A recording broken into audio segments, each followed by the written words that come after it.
Eu tinha 40 anos quando entendi que tinha passado uma década inteira sendo grata por uma gentileza que nunca existiu. Não foi uma briga que me fez entender isso. Não foi uma cena dramática, não foram gritos no corredor nem portas batendo com força. Foi uma tarde de quarta-feira comum, daquelas que não tem nada de especial no começo. Eu tinha chegado do trabalho depois de um plantão de 12 horas. Entrei na cozinha do apartamento onde eu morava há 10 anos e encontrei minha cunhada sentada na bancada, comendo uma fruta, com a expressão de quem está no lugar mais natural do mundo. Ela nem levantou os olhos quando eu entrei. Cláudia, eu precisei usar o seu azeite porque o meu acabou. Já repus. Disse isso com o tom de quem informa, não de quem pede desculpa. Não havia desconforto nenhum. Só um fato, jogado no ar como quem joga um papel amassado na lixeira. Eu coloquei a bolsa na cadeira, lavei as mãos, abri a geladeira. Tudo bem, eu disse. E era tudo bem mesmo, porque naquele momento eu já sabia exatamente o que ia acontecer. Eu já tinha o plano, já tinha o endereço, já tinha a chave. Mas deixa eu te contar desde o começo, porque essa história não começa naquela cozinha. Ela começa 10 anos antes, quando eu era uma mulher de 30 anos, que achava que amor era suficiente para construir qualquer coisa, inclusive um lar dentro da casa de outra pessoa. Quando conheci meu marido, ele tinha 34 anos. Trabalhava como analista de sistemas numa empresa de tecnologia em Belo Horizonte e morava num apartamento no 5º andar de um prédio que pertencia à família dele. O prédio inteiro. Eram 6 andares, e cada andar tinha sido distribuído entre os filhos quando o avô dele faleceu. Meu marido ficou com o 5º, a irmã dele ficou com o 3º. Os outros andares eram alugados para fora. Ele me contou isso logo no começo do namoro, com uma naturalidade que eu confundi com simplicidade. Era um homem de família, me disse. Uma família unida, me disse. O prédio era o símbolo disso, uma herança que eles tinham preservado juntos. Eu achei lindo. Juro que achei. Nos primeiros meses de relacionamento, minha cunhada era atenciosa.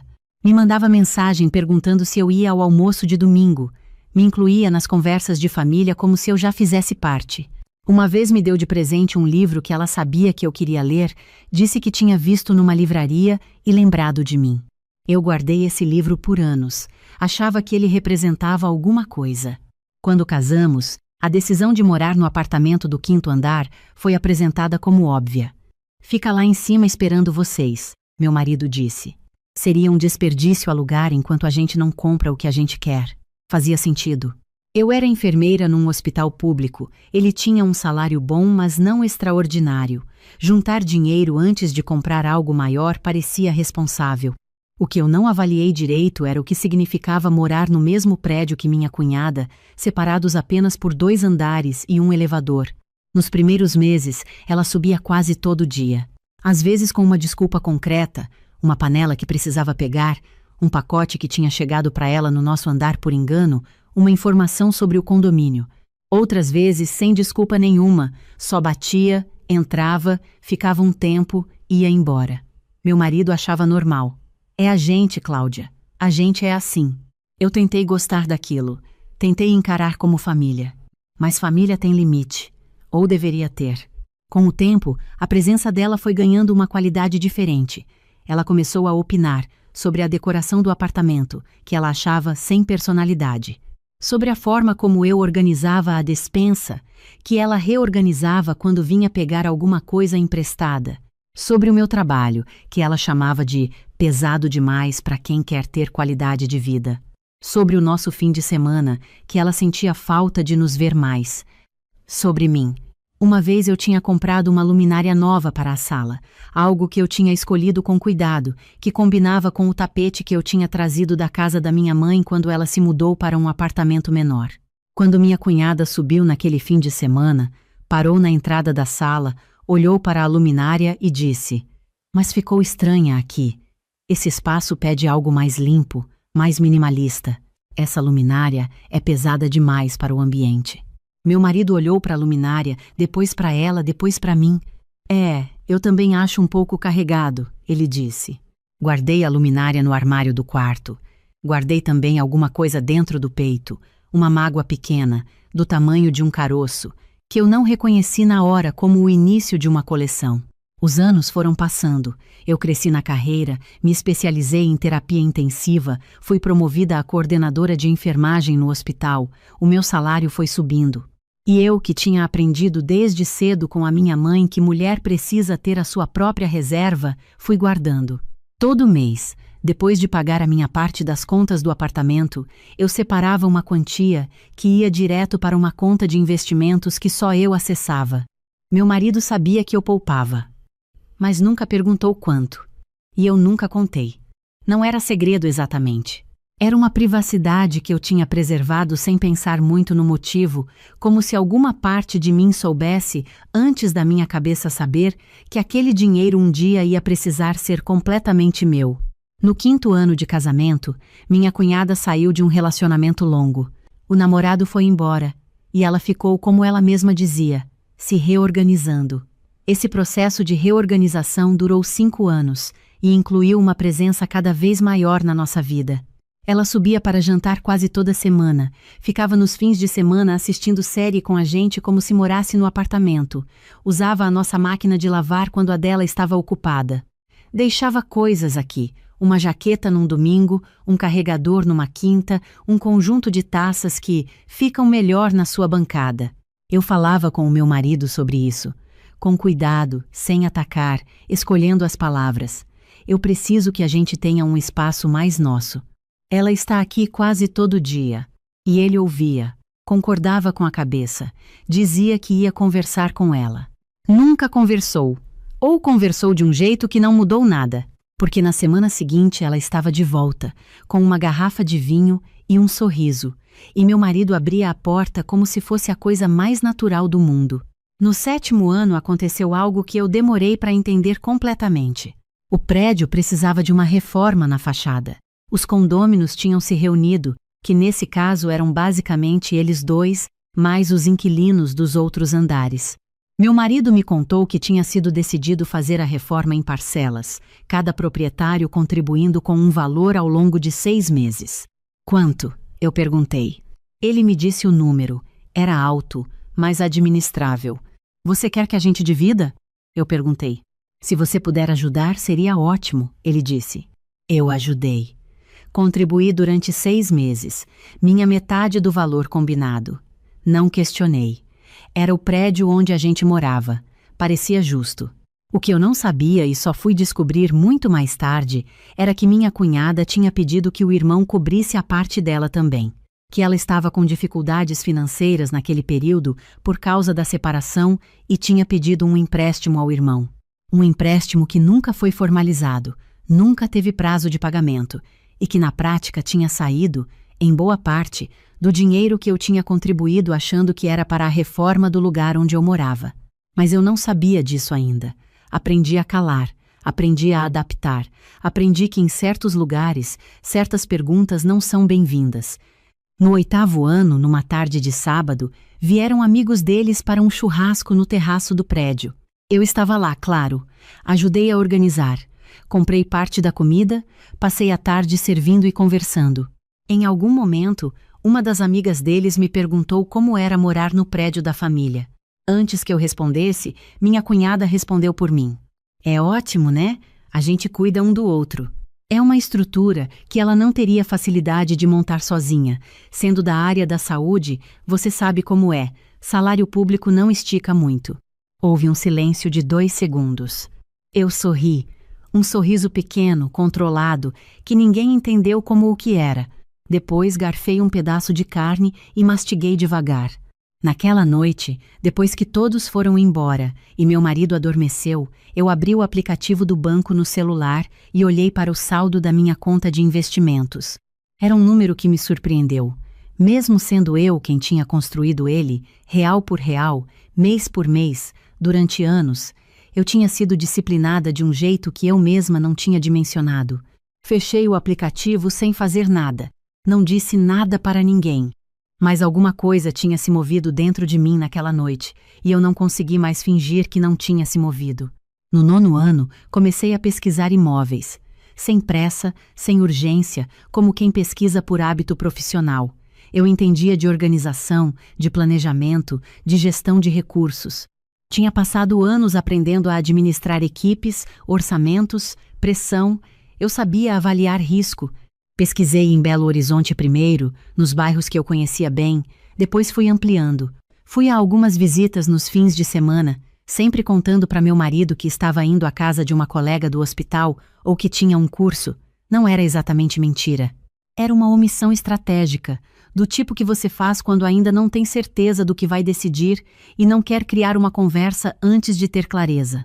Foi numa visita de uma quinta-feira à tarde, no meu dia de folga, que eu encontrei o imóvel.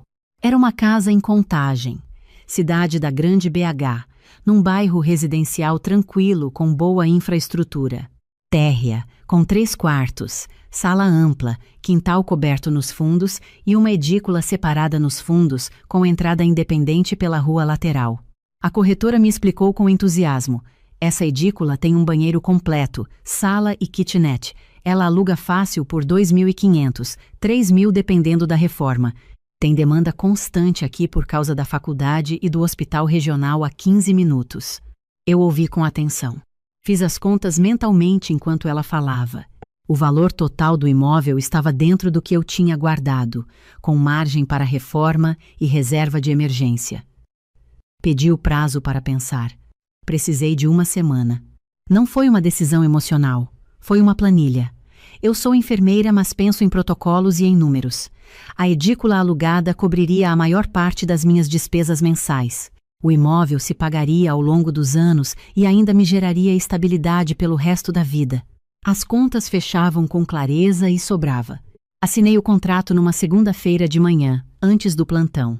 Saí do cartório. Entrei no hospital com a pasta de documentos na mochila, tomei um café rápido na copa e subi para a UTI, onde minha equipe estava me esperando. Passei o dia inteiro sabendo que debaixo da minha bancada tinha um envelope com a escritura do primeiro imóvel que era completamente meu. Só meu. Com o meu nome e mais ninguém. Não contei para o meu marido, ainda não. Havia uma parte de mim que ainda queria tentar. Uma parte que acreditava que talvez, com uma conversa honesta, com o imóvel como argumento concreto, a gente pudesse finalmente sair do prédio da família e construir algo que fosse só nosso.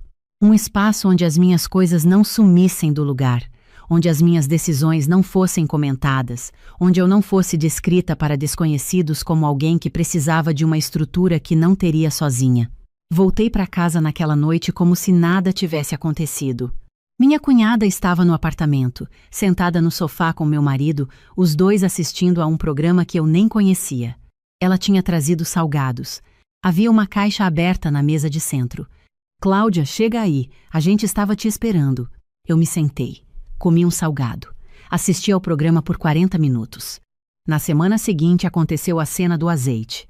Ela entrou, usou o meu azeite, informou como quem informa, foi embora. E naquela noite, depois que a casa ficou quieta, eu fui até onde meu marido estava lendo no quarto, sentei na beira da cama e disse com calma: "Você sabe que sua irmã entra aqui quase todo dia?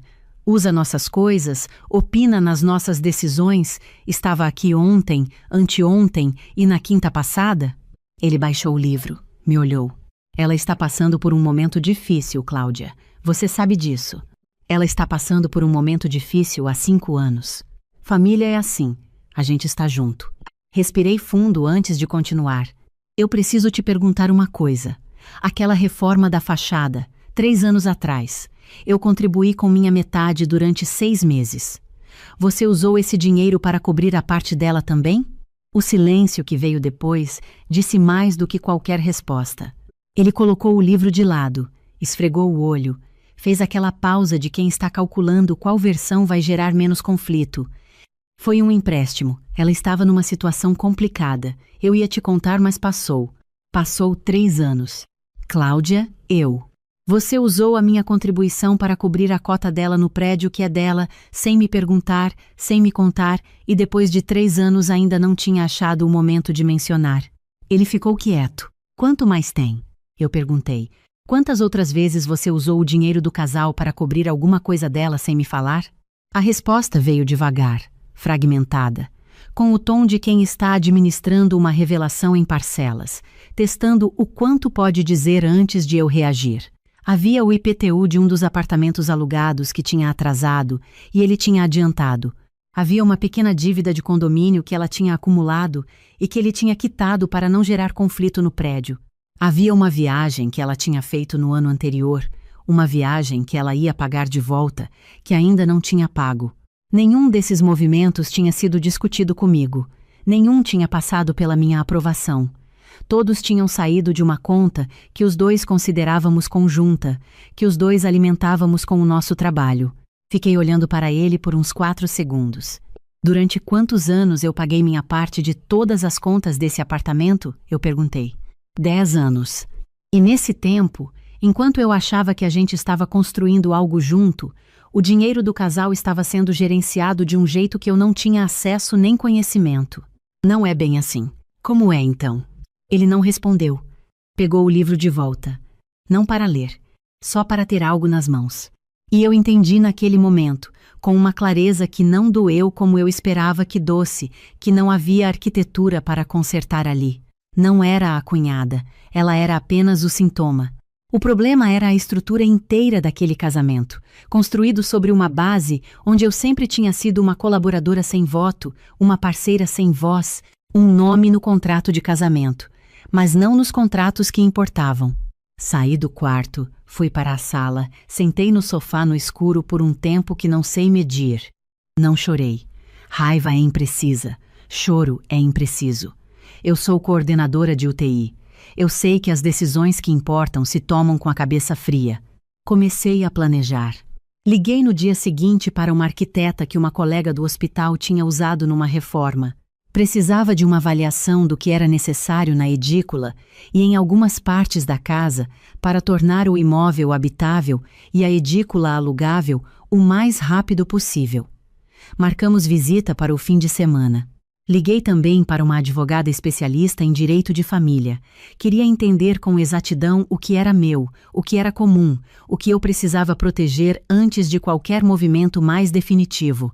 A conversa durou 1h30 e me deixou com o mapa completo do terreno.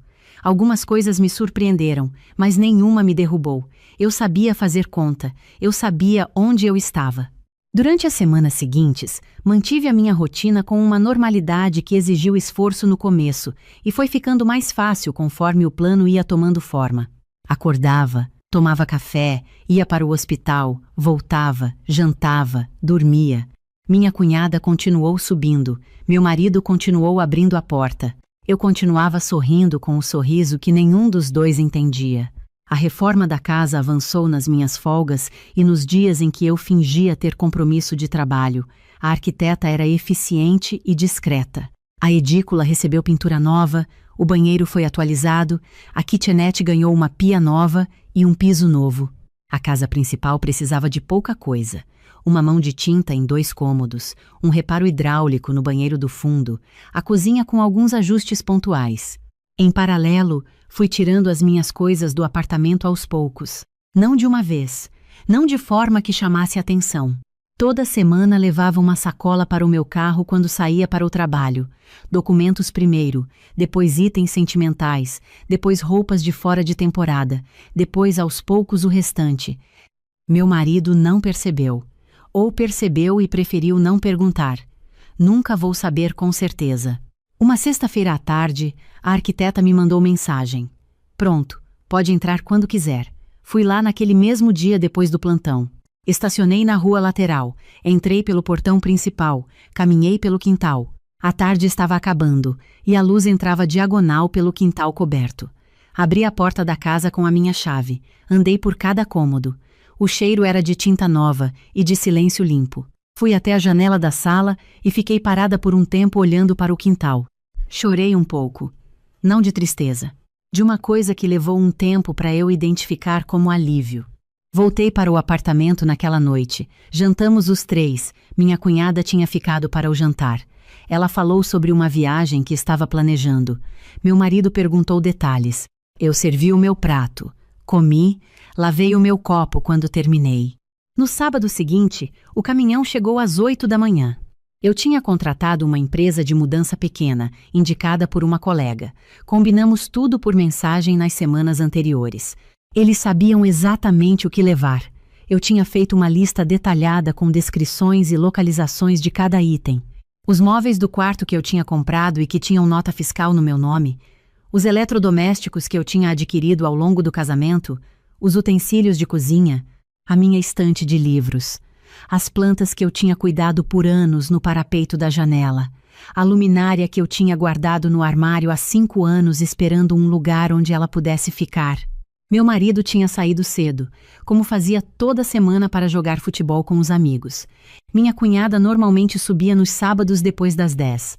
Às 9h30, quando o caminhão estava quase carregado, ouvi o elevador. Ela entrou pela porta que eu tinha deixado aberta para facilitar a passagem dos rapazes com as caixas, ficou parada na entrada da sala, olhou para o apartamento quase vazio, olhou para os rapazes carregando a última poltrona, olhou para mim. O que está acontecendo aqui? Estou indo embora, eu disse. Simples, sem drama, sem elevação de voz. Indo embora para onde? O que você fez? Você não podia simplesmente... Ela parou. Olhou de novo para o espaço, para as marcas na parede onde os quadros tinham ficado, para o parapeito da janela sem plantas. Você vendeu as coisas? Não vendi. Levei. São minhas. Ela pegou o telefone. Ligou para o meu marido. Eu ouvi ela explicando, a voz subindo de tom conforme a realidade foi ficando mais clara para ela. Os rapazes terminaram de carregar. Eu fiz uma última volta pelo apartamento. O quarto estava quase vazio. O que tinha ficado eram as peças que eram do apartamento desde antes. Uma cômoda antiga que tinha vindo com o imóvel, a estrutura da cama que nunca foi minha, as marcas na parede. Desci a escada com a minha bolsa no ombro. Ela estava na porta com o telefone ainda na mão. Cláudia, você não pode fazer isso assim. A gente precisa conversar. Você não pode simplesmente sair sem explicar nada. Eu parei na porta, me virei. Durante 10 anos eu paguei a minha parte de todas as contas desse apartamento. Todo mês, sem faltar. Você não sabia disso. Eu sei, mas eu sei. E nesse tempo, dinheiro que eu achava que estava sendo usado para o nosso futuro foi sendo usado de outras formas, sem que eu soubesse, sem que me perguntassem. Pausei. Não estou saindo porque estou com raiva. Estou saindo porque tenho para onde ir. Tenho a minha casa. Ela abriu a boca. Fechou. Abriu de novo. Mas o apartamento fica vazio assim. O apartamento é seu e do seu irmão. Vocês saberão o que fazer com ele. Saí. Fechei o portão, entrei no meu carro e segui o caminhão. Meu marido ligou 20 minutos depois. Eu estava no meio da entrada dos móveis no quarto, quando decidi atender. Cláudia, o que aconteceu? Minha irmã me ligou desesperada. Cadê você? O apartamento está... Estou na minha casa. Silêncio. Que casa? Você comprou um apartamento sem me contar? Uma casa, térrea, com edícula, em Contagem. Fiz a escritura há algumas semanas.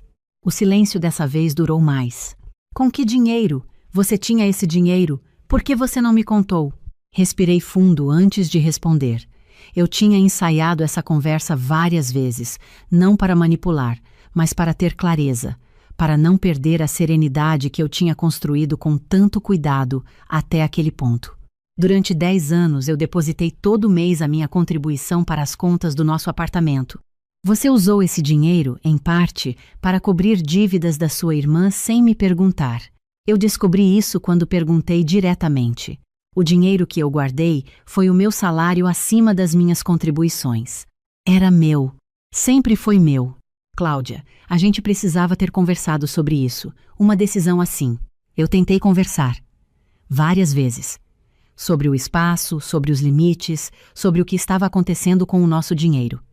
As conversas não chegavam a lugar nenhum. Isso não justifica você sair assim sem avisar. Eu recomendo que você contrate um advogado para a parte legal do processo. Eu já tenho o meu. Desliguei. Os rapazes estavam terminando de posicionar os últimos móveis. Eu paguei, agradeci, fechei o portão atrás deles. Voltei para dentro. Andei pelos cômodos que agora tinham as minhas coisas nos lugares certos. A luminária estava na sala. As plantas estavam no parapeito da janela da cozinha, que tinha uma luz boa naquele horário. A estante de livros estava no quarto, ainda com algumas caixas por desembalar, mas estava lá. Sentei no chão da sala com as costas encostadas no sofá. Tomei um copo de água. O silêncio da casa era de um tipo que eu não reconheci de imediato. Precisei de alguns minutos para entender o que era diferente nele. Era um silêncio que não estava esperando nada. Não estava esperando o som do elevador. Não estava esperando a porta abrir. Não estava em tensão.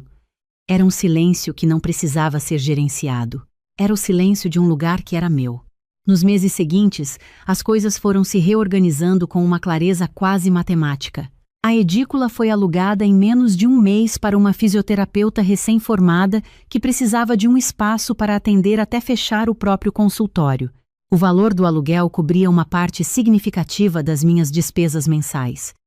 Eu continuava trabalhando, continuava guardando, mas agora o que eu construía não tinha ambiguidade sobre de quem era. O processo de separação foi tocado pelos advogados. Meu marido tentou algumas vezes uma conversa que eu recebi com educação e encaminhei para a advogada. Não havia raiva da minha parte, mas não havia mais espaço para negociação sobre o que já estava decidido.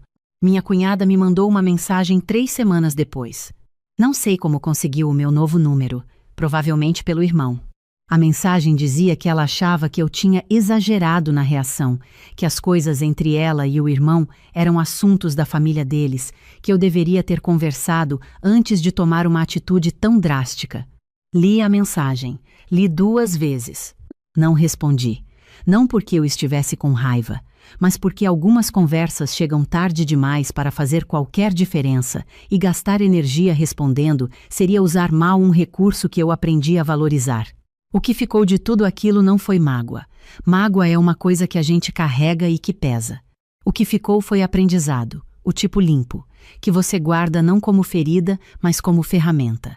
Aprendi que generosidade sem consciência vira invisibilidade, que você pode contribuir com tudo que tem, com tempo, com dinheiro, com paciência, com anos da sua vida, e ainda assim ser descrita para desconhecidos como alguém que precisa de uma estrutura que não teria sozinha, como se aquilo que você construiu com as próprias mãos não contasse porque não estava no nome de um imóvel que não era seu.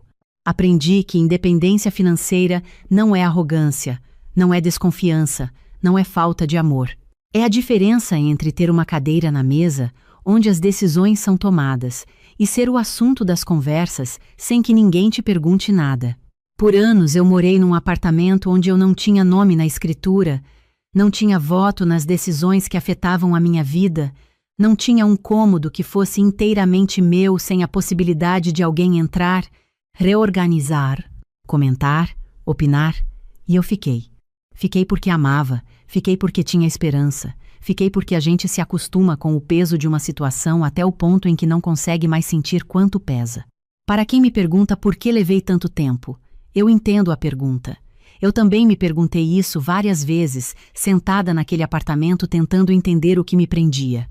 A resposta honesta é que quando você está dentro de uma situação que foi se construindo devagar, detalhe por detalhe, episódio por episódio, você não acorda uma manhã e reconhece de repente tudo o que foi acontecendo. Você se adapta. Você racionaliza. Você acha que a próxima conversa vai mudar alguma coisa? E um dia você olha para o número na tela do banco, olha para a luminária guardada no armário há 5 anos e percebe que as 2 coisas estão te dizendo a mesma coisa há muito tempo, que você tem os recursos, você tem a capacidade, você tem o que precisa. O único endereço que falta é o seu.